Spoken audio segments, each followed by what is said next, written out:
మన ఆధ్యాత్మిక ప్రయాణానికి తిరిగి స్వాగతం. మన టార్గెట్స్ ప్రతిరోజు మననం చేసుకోవాల్సింది బ్రహ్మము, మోక్షము. ఒక రకంగా మోక్షం కూడా బ్రహ్మంలో భాగమే. ఎందుకంటే బ్రహ్మం ఒక్కటే అని మనము చాలా చోట్ల కొన్ని కీర్తనలో కూడా తెలుసుకుంటున్నాం. బ్రహ్మం ఒక్కటే ఉన్నప్పుడు ఇంక మోక్షం మాత్రం రెండోది ఎక్కడ ఉంటుంది? ఉండదు కదా. కాబట్టి మనం తెలుసుకోవాల్సింది బ్రహ్మం గురించి మాత్రమే. ఇది ఎంత సమయం పడుతుంది ఏమిటి అనేది మనము చెప్పలేము. ఈలోగా చిన్న స్వీయ పరిచయం కూడా నన్ను నేను చేసుకుంటాను.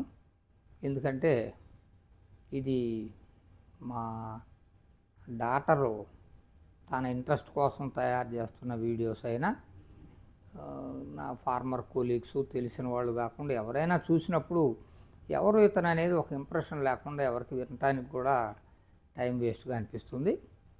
నిజానికి నేను కూడా ఏదైనా ఒక స్పిరిచువల్ వీడియోని చూడాలనుకున్నప్పుడు వాళ్ళ క్రెడెన్షియల్స్ ఏంటి అనేది గూగుల్లో చెక్ చేసుకుని నేను చూస్తాను.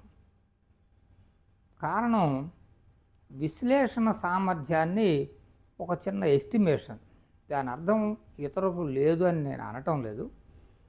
సో ముఖ్యంగా అనేక మంది శాస్త్రవేత్తలు, సైంటిస్టులు ఒక చిన్న విషయాన్ని కూడా విశ్లేషణ సామర్థ్యం కలిగిన వాళ్ళు వందలాది మంది ఈ ఆధ్యాత్మికత, ముఖ్యంగా అద్వైతము, బ్రహ్మజ్ఞానం వైపు ఆకర్షితులై చాలా విశ్లేషణాత్మకమైన వీడియోస్ ఇస్తున్నారు.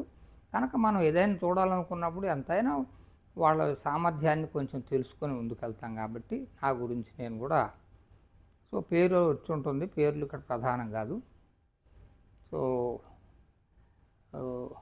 వస్తురీత్యా నేను ఎంఎస్సి ఫిజిక్స్ చేశాను.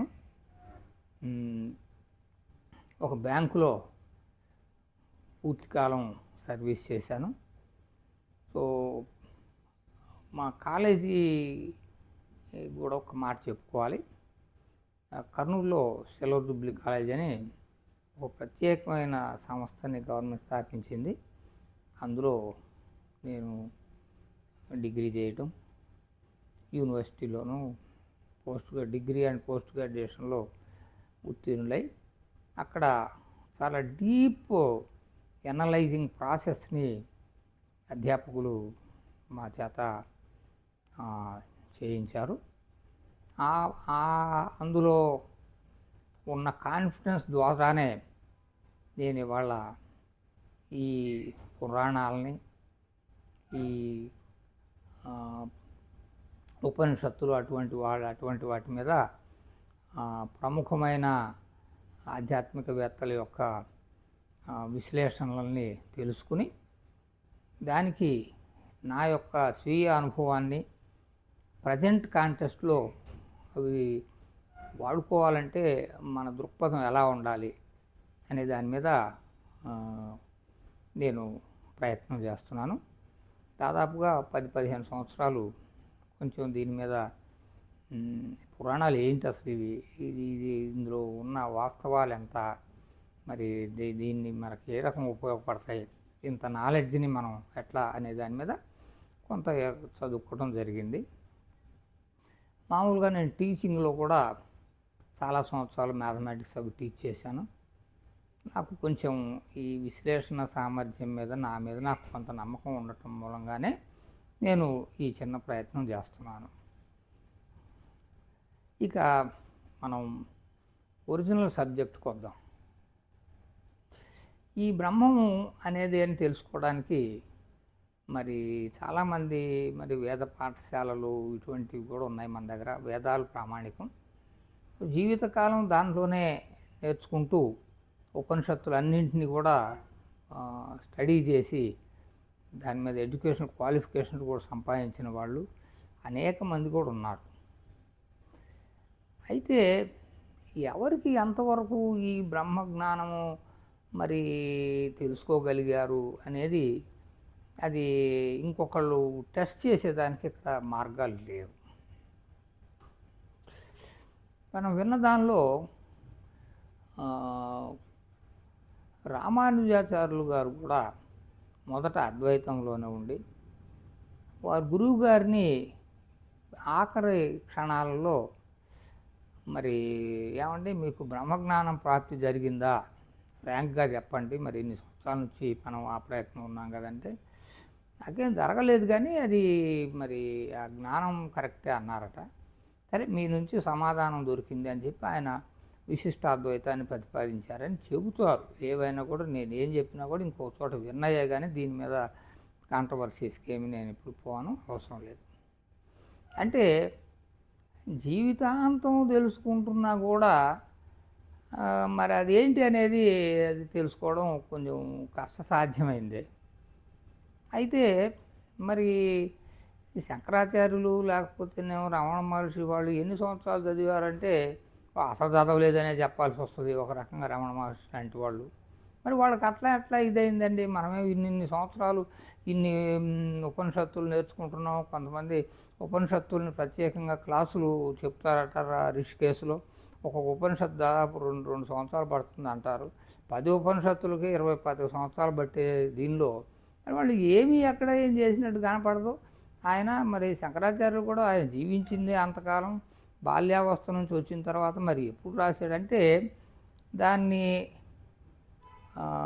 పట్టుకోవడానికి అత్యంత తేలిక కూడా తెలుసుకునే అవకాశం ఉందనేది మనకు ఇక్కడ రూఢి అవుతుంది. ఇక్కడ ఒక చిన్న పిట్టకథ లాంటిది ఇవి కూడా ఉన్నవే. జనక మహారాజు ఆయన వేదాంత విషయాలలో చాలా ఫేమస్. అష్టావక్రుడు జనక మహారాజు అష్టావక్ర గీత గురించి చాలా బాగా అందరు చెప్పుకుంటూ ఉంటుంటారు. ఆయన దగ్గర పండితులు, రాజుగారు కదా పండితులు, ఇదే చర్చ వచ్చిందట. అందులో మరి ఒక పండితుడు బ్రహ్మజ్ఞానము అత్యంత సూక్ష్మమైందండి, మరి ఒక్కొక్కసారి మరి ఎంత షార్టెస్ట్ టైంలో తెలుసుకోవచ్చు అంటే గుర్రం మీద జీను ఒక్కొక్క పెడల్ ఒక కాలు పెట్టి రెండో కాలు పెట్టే అంత సమయంలోనే బ్రహ్మజ్ఞానం కూడా ప్రాప్తిస్తుంది, అన్ని రాసి ఉందండి ఇక్కడ అని అన్నారట ఆయన.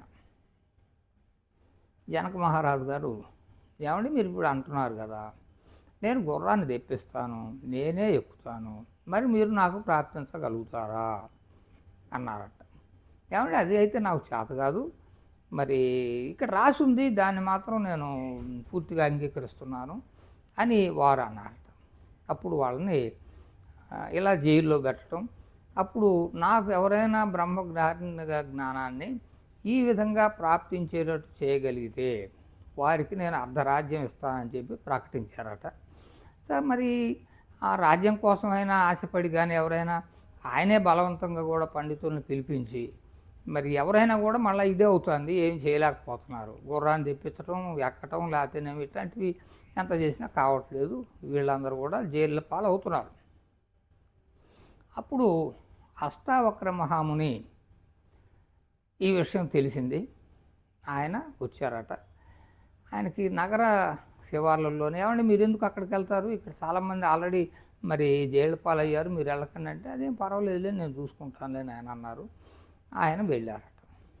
ఇదే ప్రశ్న వచ్చింది, నేను చేస్తానండి, మీకు ఒక క్షణంలోనే మీకు బ్రహ్మజ్ఞానం తెప్పిస్తాను, అయితే పదండి గుర్రం తీసుకొని వస్తాను. సరే మీరు ఇంకెవరు రావద్దండి, మన ఇద్దరం వెళ్దాం అని చెప్పి ఒక నిర్జల ప్రదేశానికి గుర్రాన్ని తీసుకుని వెళ్ళారు. మరి ఎక్కండి గుర్రం ఎక్కండి అన్నాడు. ఒక కాలు పెడల్లో పెట్టాడు, రెండో కాలు పెట్టబోయే మధ్యలో ఇక అక్కడ ఆగిపోయింది, మీరు ఇప్పుడు నా కంట్రోల్లో ఉన్నారు, మీరు ఇక నేను ఏం చెప్తే అది చేయాలి కానీ ఇక మీరు కాదు, ఇక అక్కడ ఆగిపోయింది అన్నాడట. ఆయన అక్కడే ఒక స్టాచ్యూ లాగా ఆగిపోయాడు, ఒక కాలు పెట్టి. ఈయన వెళ్ళిపోయాడు ఈయనక.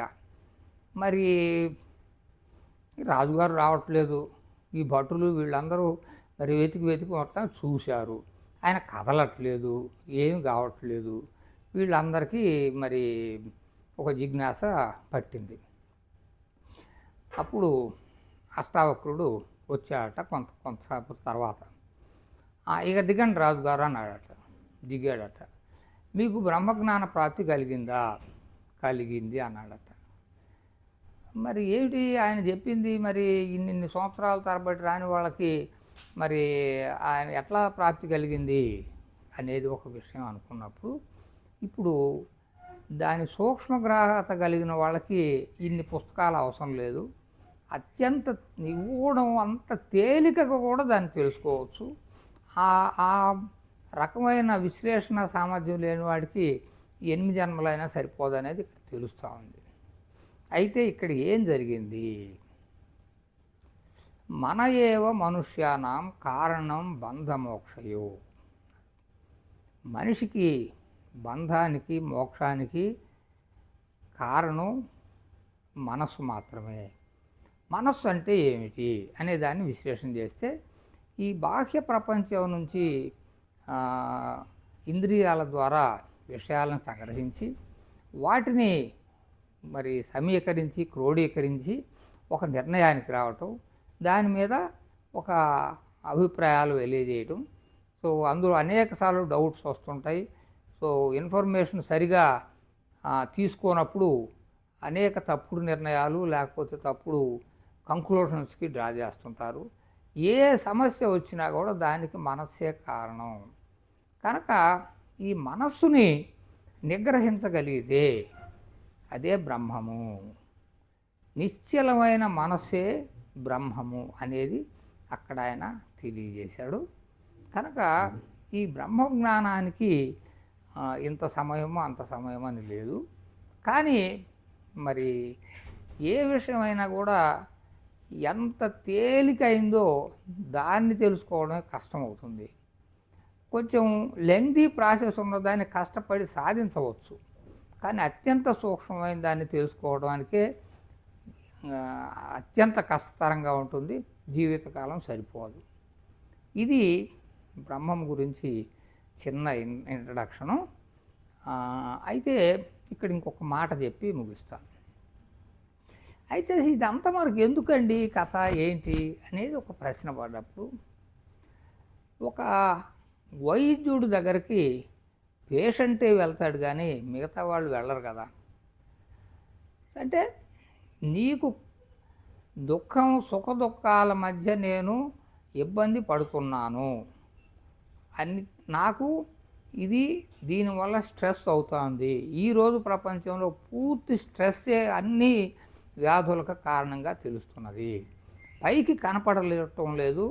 అనేక రకమైనటువంటి యొక్క సౌకర్యాలు ఆర్థికము అన్ని రకాలుగా ఉన్నా కూడా స్ట్రెస్ ఇంకా ఇంకా పెరుగుతుంది అనేది వాడికి వాడు గ్రహించి, ఎవరికి వాళ్ళు గ్రహించి, నాకు ఈ సుఖదుఖాల వల్ల నేను స్ట్రెస్కు లోనవుతున్నాను, నేను ఒక డాక్టర్ దగ్గరకు వెళ్ళాలి అనే భావన కలిగితేనే ఇది సబ్జెక్ట్. కానీ ఏదో ఊరికే ఉందిలే తెలుసుకుందామంటే తెలుసుకోవటం వీలు కాదు, తెలుసుకుందాని ప్రయోజనం కూడా ఉండదు.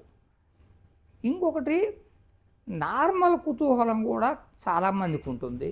మరి ఈ ప్రపంచం ఏమిటి కళ్ళ ముందు విపరీతంగా మారిపోతూ ఉంది. కొంతకాలం మనం ఉండట్లేదు, ఆ తర్వాత ఏమవుతుంది, ఈ భూగోళం ఏంటి, ఈ మిల్కీ ఏంటి, ఇవంతా ఏమవుతుంది అనేది ఒక జనరల్ క్యూరియాసిటీ కూడా చాలామందికి ఉంటుంది. అందరికీ ఉండాలని ఏం లేదు. ఈ సుఖదుఖాల వలయంలో ఈ మెటీరియల్ వరల్డ్ అనేక మందికి అసలు వీటి గురించి ఆలోచన కూడా ఉండదు.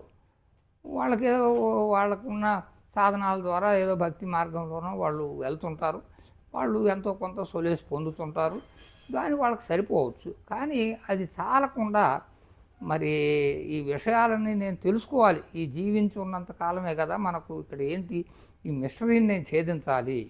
లేదు, నాకు అన్నీ ఉన్నా కూడా నేను ఎంతో కొంత స్ట్రెస్ ఫీల్ అవుతున్నాను. నాకంటే అనేక వనరులు తక్కువ ఉన్న వాళ్ళు, నిత్యం కష్టాలు పడుతున్న వాళ్ళు బాగానే ఉన్నారు, నాకే ఎందుకు ఇది అవుతుంది అని ఈ రెండు కోణాలలో ఉత్సాహంగాను లేకపోతేనేమో ఇది ఇక్కడ ఒకటి మార్గం ఉంది తెలుసుకోవాలి అనే దృఢమైన దీక్ష, ముముక్షుత్వం అంటాం దాని గురించి మనం చెప్పాం. అంటే మోక్షం పట్ల ముముక్షుత్వం, బలమైన కోరిక అనేది ఒకటి ఏర్పడ్డప్పుడే ఈ యొక్క బ్రహ్మజ్ఞానాన్ని తెలుసుకోవడానికి వాళ్ళకి ఆ ఉత్సాహం కలుగుతుంది. అప్పుడు మాత్రమే వాళ్ళు దీనికి రావాలి. ఏదో క్యాజువల్గా ఉన్నాయి కానీ దానివల్ల ఏం ప్రయోజనం ఉండదు. ఏమి తెలుసుకోవడం వీలు కాదు కూడా. నెక్స్ట్ వీడియోకి మనం తర్వాత చూద్దాం.